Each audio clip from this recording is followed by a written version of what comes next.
Estudio por temas de la Biblia. La palabra de Dios responde. En el día de hoy vamos a ver la ley de Dios, es decir, qué tiene que decirnos la palabra de Dios, la Biblia, en relación a este tema. La ley.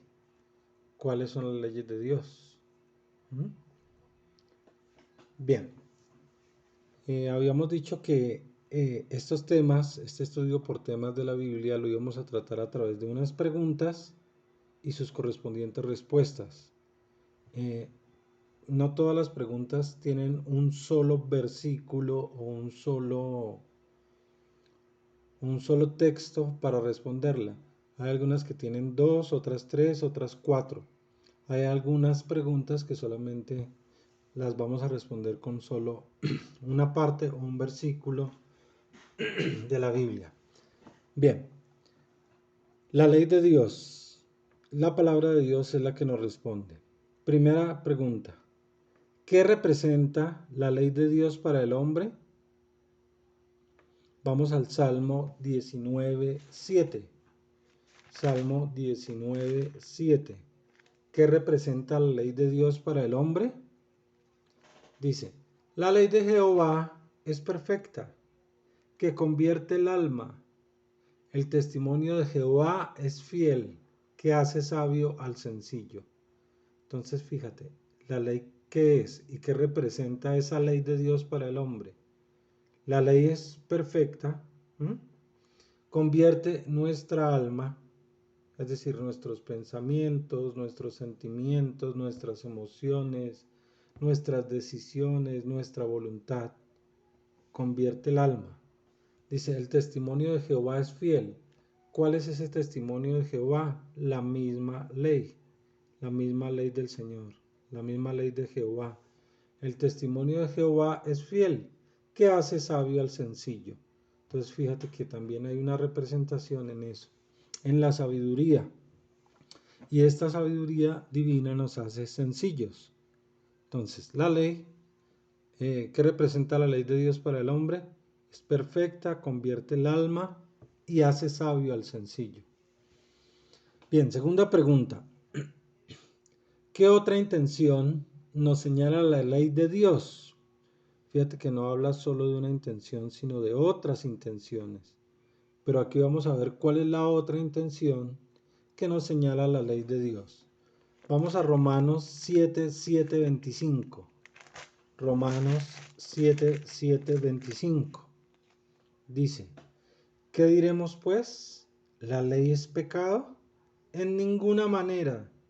Pero yo no conocí el pecado sino por la ley, porque tampoco conociera la codicia si la ley no dijera no codiciarás.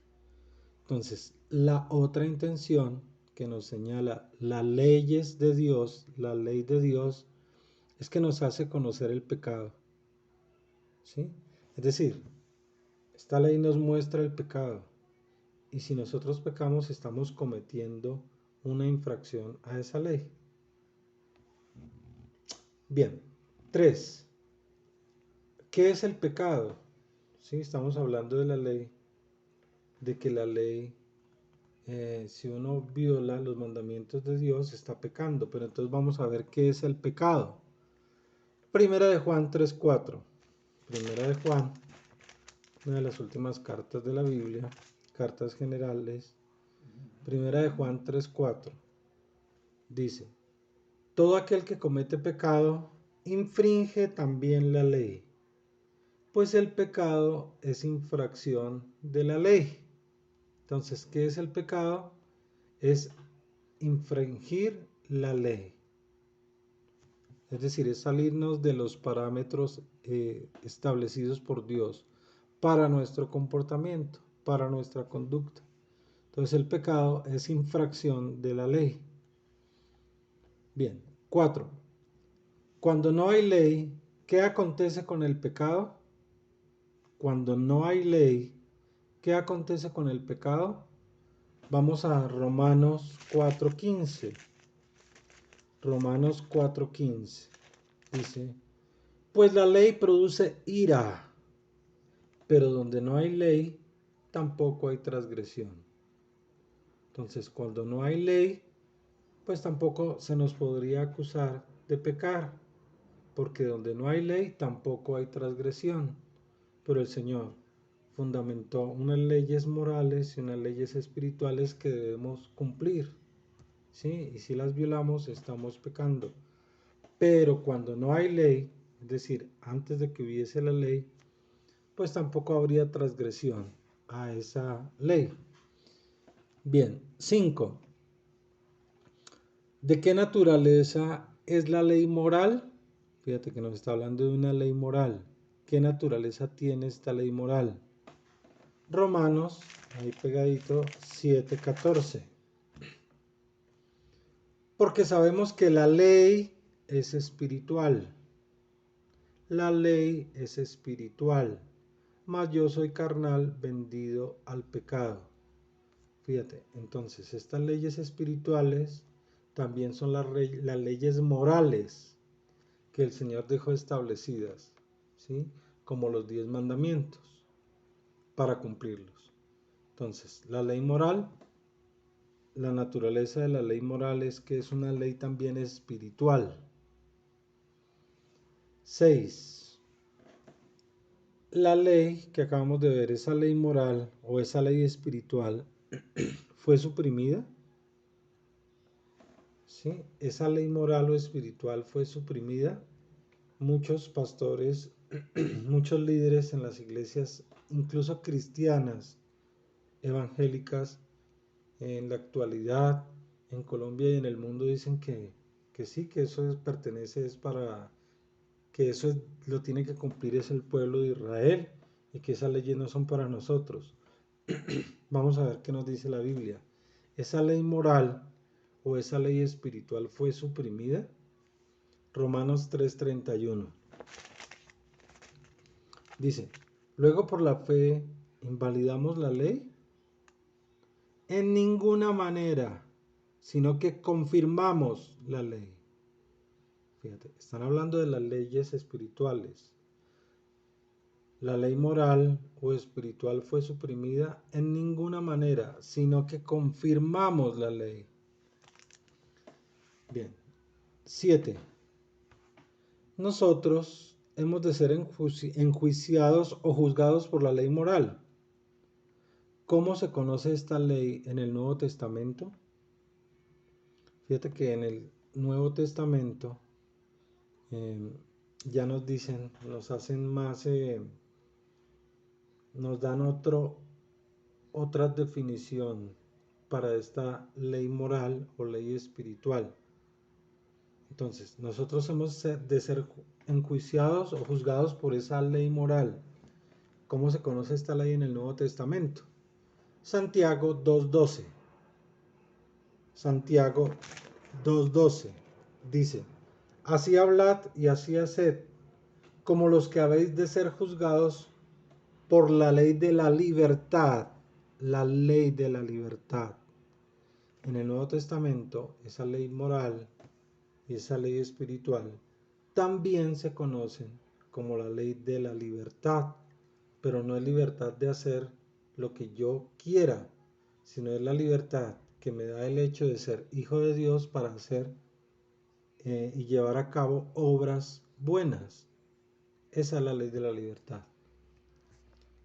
Bien. 8. ¿En qué se fundamentaba la ley ceremonial? Fíjate que ya no estamos aquí viendo la ley espiritual, la ley moral o la ley de la libertad, sino que en el Antiguo Testamento también habían unas leyes ceremoniales, habían unas leyes civiles, obviamente también había leyes espirituales, que son los 10 mandamientos. Pero aquí ya vamos a ver en qué se fundamentaba otro tipo de ley, que es la ley ceremonial. Dice Hebreos 9:9-10. ¿En qué se fundamentaba la ley ceremonial? Hebreos 9:9-10. La cual es símbolo para el tiempo presente, según el cual se presentan ofrendas y sacrificios que no pueden hacer perfecto en cuanto a la conciencia al que practica ese culto, ya que consiste solo de comidas y bebidas de diversas abluciones. Eso de abluciones es lavados de purificación. Y ordenanzas acerca de la carne impuestas hasta el tiempo de reformar las cosas. Entonces, ¿en qué se fundamentaba la ley ceremonial? Dice que ya pasó a ser un símbolo para nosotros, ¿sí? Según el cual se presentaban incluso ofrendas y sacrificios que los levitas tenían que ir y sacrificar corderos, animales para presentarlos al Señor y así hacer la expiación de los pecados. Entonces fíjate, se presentan ofrendas y sacrificios que no pueden hacer perfecto en cuanto a la conciencia al que practica ese culto. Y consiste en comidas y bebidas, en diversas abluciones o lavados de purificación y ordenanzas acerca de la carne, impuestas hasta el tiempo de reformar las cosas. Bien, en eso se fundamentaba la ley ceremonial. Ahora vamos a ver si esa ley ceremonial fue abolida, ¿sí? A ver quién abolió quién suprimió, quién quitó esa ley ceremonial. 9. La ley ceremonial fue abolida. Efesios 2, 15, 16. Fíjate, leyes ceremoniales, las que practicaban los levitas, ¿sí? Y dentro de esas otras leyes, habían unas leyes, bueno, creo que eran civiles, y esas tenían que cumplirlas, pues los que cultivaban la tierra, los campesinos, en fin. Dentro de esas 613 leyes de Moisés o leyes mosaicas, hay muchas leyes que ya no se cumplen en el Nuevo Testamento. Pero las leyes espirituales o morales, obviamente esas sí es necesario cumplirlas. La ley ceremonial fue abolida. Efesios 2, 15, 16 dice... Efesios 2, 15, 16 dice, aboliendo en su carne, están hablando del Señor Jesucristo, aboliendo en su carne las enemistades, la ley de los mandamientos expresados en ordenanzas, para crear en sí mismo de los dos un solo y nuevo hombre, haciendo la paz, y mediante la cruz reconciliar con Dios a ambos en un solo cuerpo, matando en ella las enemistades. Entonces fíjate que el Señor Jesucristo fue el que abolió esas leyes ceremoniales en su cuerpo, es decir, en su carne, cuando Él murió y resucitó. Fíjate, ahí quedó abolida en esas leyes ceremoniales. Él es el Cordero que vino a llevarse los pecados del mundo, ¿no? Bien, entonces esa ley ceremonial sí fue abolida. 10. ¿Cuál ley fue clavada en la cruz del Calvario? Colosenses 2, 14, 15. ¿Cuál ley fue clavada en la cruz del Calvario?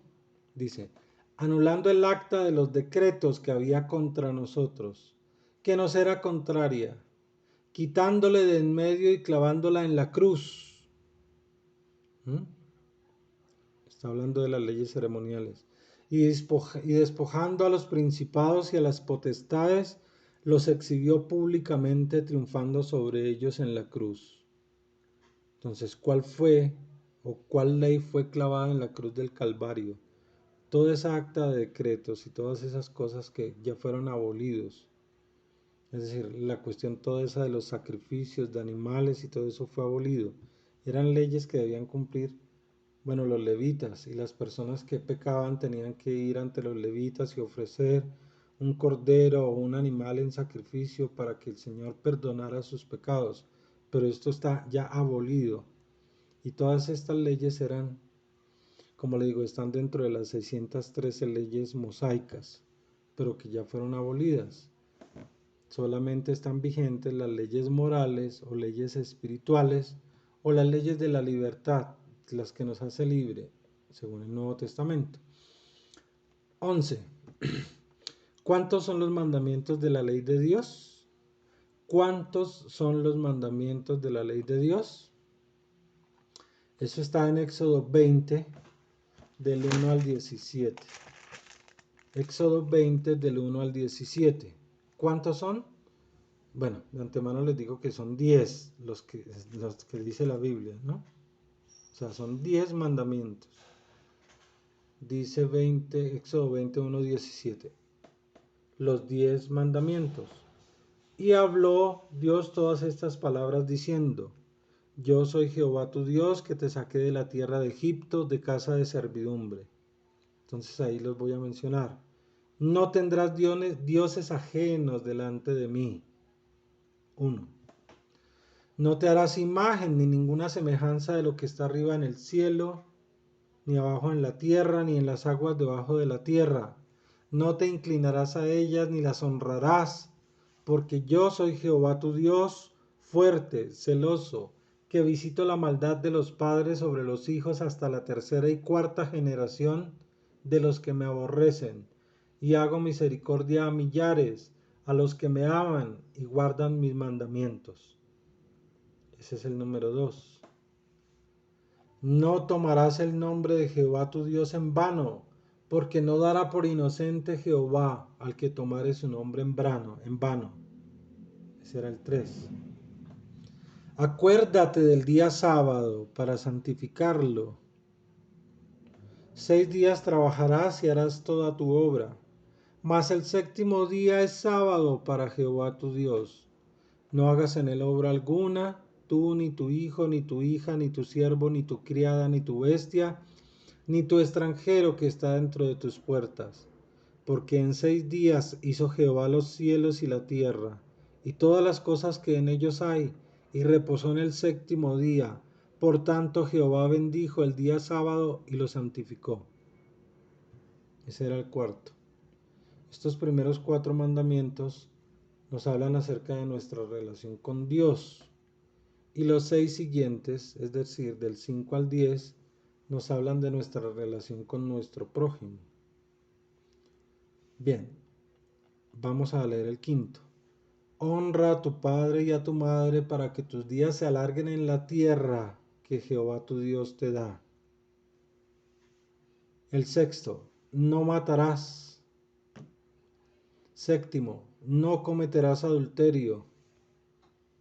8. No hurtarás. 9. No hablarás contra tu prójimo falso testimonio. 10. No codiciarás la casa de tu prójimo. No codiciarás la mujer de tu prójimo, ni su siervo, ni su criada, ni su buey, ni su asno, ni cosa alguna de tu prójimo. Ese era el 10. Bien, los 4 primeros hablan de nuestra relación con Dios y los 6 últimos hablan de nuestra relación con nuestros semejantes, con nuestro prójimo. Recordemos que los 10 mandamientos son las leyes espirituales de Dios, ¿sí? Son las leyes morales, las normas que el Señor, y leyes morales. De aquí también se derivan otras que están contempladas aquí, ¿no? Pues obviamente si hablas de que no cometerás adulterio, pues dice, no fornicarás, no tendrás relaciones heterosexuales, no verás, bueno, cualquier tipo de, no estarás en cualquier tipo de situación que te ponga o que conlleve a que puedas cometer pecados de tipo sexual. Bien. 12. ¿En cuántos mandamientos dividió la ley el Señor Jesucristo? ¿En cuántos mandamientos dividió la ley el Señor Jesús? Mateo 22, 37, 40.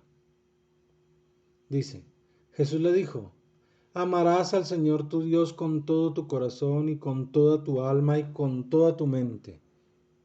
Este es el primero y grande mandamiento. Y el segundo es semejante: amarás a tu prójimo como a ti mismo. De estos 2 mandamientos depende toda la ley y los profetas. Entonces, el Señor Jesucristo dividió estos mandamientos en 2. Amarás al Señor tu Dios con todo tu corazón y con toda tu alma y con toda tu mente. Y el segundo, amarás a tu prójimo como a ti mismo. Y él termina diciendo, de estos dos mandamientos depende toda la ley,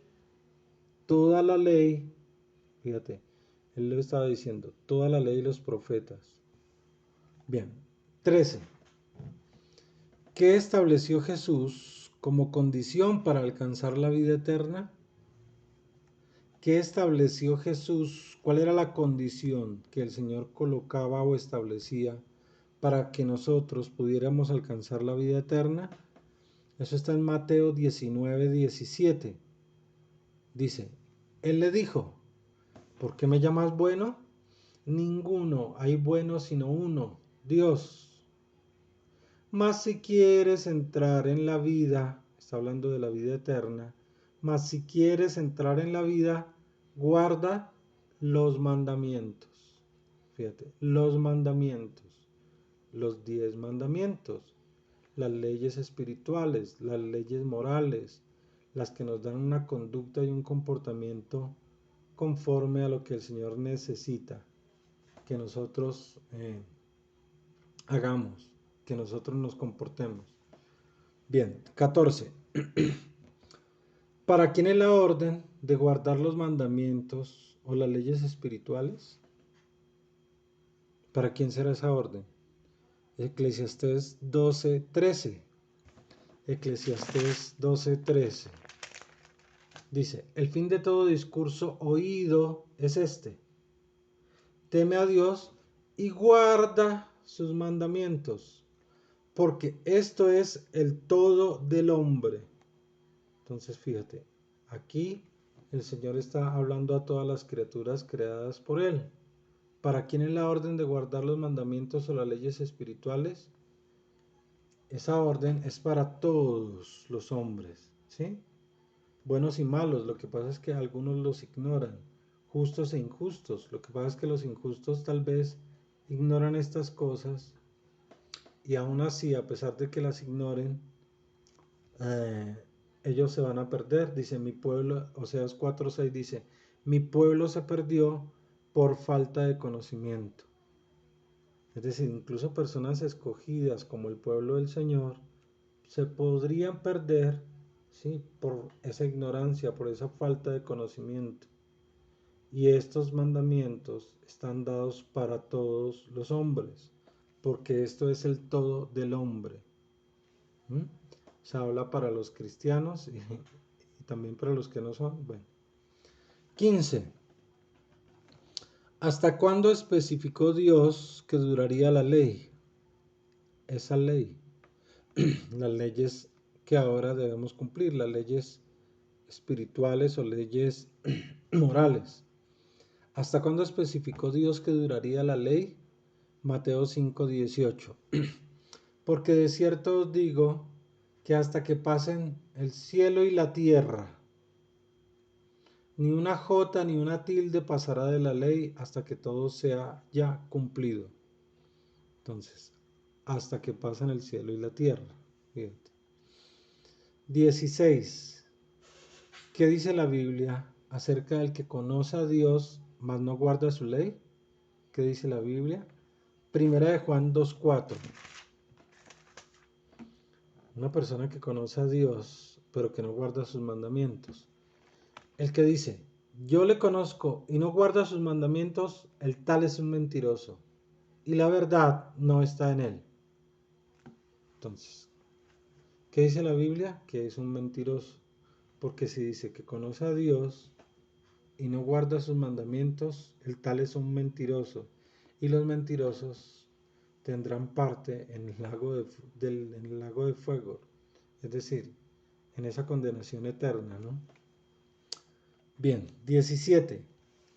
¿A qué yugo de servidumbre o dependencia se refería Pablo? Pablo habló acerca de un yugo, ¿no?, de servidumbre, un yugo de dependencia. Vamos a Gálatas 5:1. Estad pues firmes en la libertad con que Cristo nos hizo libres, y no estéis otra vez sujetos al yugo de esclavitud. Fíjate, un yugo de esclavitud. Este yugo de esclavitud tiene mucha relación también con esas leyes ceremoniales que ya nosotros no nos es obligatorio cumplir. Esas leyes ceremoniales, bien, son un yugo de esclavitud. Y todas las otras cosas, ¿no? Pero estamos hablando de la ley de Dios. 18. ¿Dónde se propuso Dios que asentaría sus leyes divinas? Es decir, ¿en dónde las iba a asentar? Jeremías 31:33. Pero este es el pacto que haré con la casa de Israel. Después de aquellos días, dice Jehová, después de aquellos días, después de toda esta, lo que lo que vamos a vivir en esta última generación, después de que el Señor traiga esa cantidad de juicios sobre las naciones de la tierra. Fíjate que esto también tiene un cumplimiento que ha sido como dado por ciclos, ¿sí? Pero esta es la parte final. Es decir, si el Señor ha colocado estas leyes en la mente y nos las escribe en nuestro corazón, pero llegará un día, o sea, cuando después de aquellos días, cuando el Señor verdaderamente conforme en nosotros en nuestra mente, en nuestro corazón, en nuestro accionar, en nuestras obras, todas esas cosas de la ley. Pero este es el pacto que haré con la casa de Israel después de aquellos días, dice Jehová. Daré mi ley en su mente y la escribiré en su corazón. Y yo seré a ellos por Dios y ellos me serán por pueblo. Bien, vuelvo a repetir. Esta ley espiritual de la cual está hablando aquí, el Señor la ha cumplido también en forma, o sea, creciente, pues. El Señor coloca eso en nuestra mente y nuestro corazón ahora, pero llegará un momento en que todos vamos a caminar conforme a estas leyes morales y leyes espirituales sin desviarnos. Bien, 19. ¿Qué cosa de grandeza y excelencia vio Juan en el cielo y qué contenía? ¿Qué cosa que tenía mucha grandeza y mucha excelencia vio Juan en el cielo y qué contenía? Aquí hay dos versículos, Apocalipsis 11:19. Y el templo de Dios fue abierto en el cielo y el arca de su pacto se veía en el templo. Y hubo relámpagos, voces, truenos, un terremoto y grande granizo. ¿Qué nos dice que vio aquí? El arca de su pacto se veía en el templo. ¿Sí? Esto es cuando ya toda esta consumación de todas estas cosas haya llegado a su término. Estamos hablando del libro del Apocalipsis, ¿no? Y en Hebreos 9:4, ¿qué cosa de grandeza y excelencia vio Juan en el cielo y qué contenía? Hebreos 9:4, el cual tenía un incensario de oro y el arca del pacto cubierta de oro por todas partes, en la que estaba una urna de oro que contenía el maná, la vara de Aarón que reverdeció y las tablas del pacto. Tablas del pacto, donde el Señor, con su dedo, el dedo de Dios, escribió esas tablas del pacto, los 10 mandamientos. El dedo de Dios, hay unos versículos que sustentan de que el dedo de Dios es el mismo Espíritu Santo. ¿Bien? Ok. 20. La última pregunta. ¿Cómo son llamados los que guardan la ley espiritual o moral que Dios ha instituido? ¿Cómo son llamados los que guardan estas leyes morales espirituales? Apocalipsis 22:14 dice, bienaventurados los que lavan sus ropas para tener derecho al árbol de la vida y para entrar por las puertas en la ciudad. Entonces, ¿cómo son llamados los que guardan esos 10 mandamientos o leyes espirituales? Son llamados bienaventurados, ¿sí? Benditos, bendecidos. Y el Salmo 1:1-2, aquí vuelven a utilizar el mismo término. Bienaventurado el varón que no anduvo en consejo de malos, No estuvo en camino de pecadores, ni en silla de escarnecedores se ha sentado, sino que en la ley de Jehová está su delicia, y en su ley medita de día y de noche. Bien, estas eran las 20 preguntas en relación a este tema. Recordemos que es la ley de Dios y que estos temas los estamos estudiando en la Biblia y que la Biblia es la única autoridad que tiene ese poder para responder de una manera certera. O sea, no es cuestión de hombres, no son mandamientos de hombres, ni nos está respondiendo ningún otro libro escrito por hombres. Nos está respondiendo la Biblia, un libro inspirado por el Espíritu Santo de Dios, por Dios mismo. Amén.